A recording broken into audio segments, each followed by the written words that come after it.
আমি পঞ্চম শ্রেণীতে পড়ি। I reading class 5. 15 আগস্ট স্বাধীনতা দিবসের ছোট্ট বক্তব্য। 15 August a short speech on Independence Day.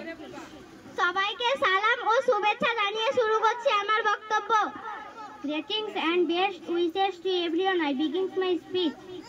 আজ 15 আগস্ট ভারতের স্বাধীনতা দিবস। Today is 15 August, India's Independence Day.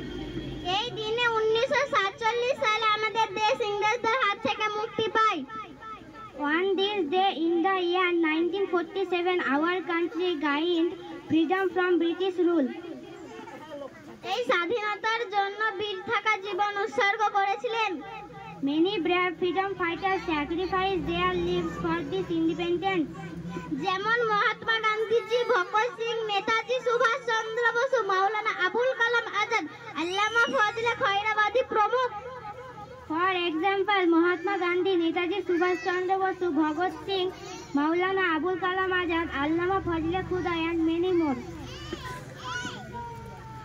আজ আমরা স্বাধীনভাবে কথা বলতে পারি, স্কুল যেতে পারি। Today we can speak freely, go to school. এই সব কিছু সম্ভব হয়েছিল তাদেরই ত্যাগের জন্য। All of this has been made possible because their sacrifice. আমরা ছোট হলেও দেশের জন্য কিছু করার স্বপ্ন দেখতে পারি।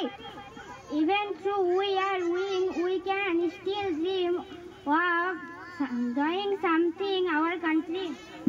সবার প্রতি শ্রদ্ধা রেখে নিয়ম মেনে চলো, মন দিয়ে পড়াশোনা করো, দেশপ্রেম। Having respect everyone, following rule and studying with dedication are also a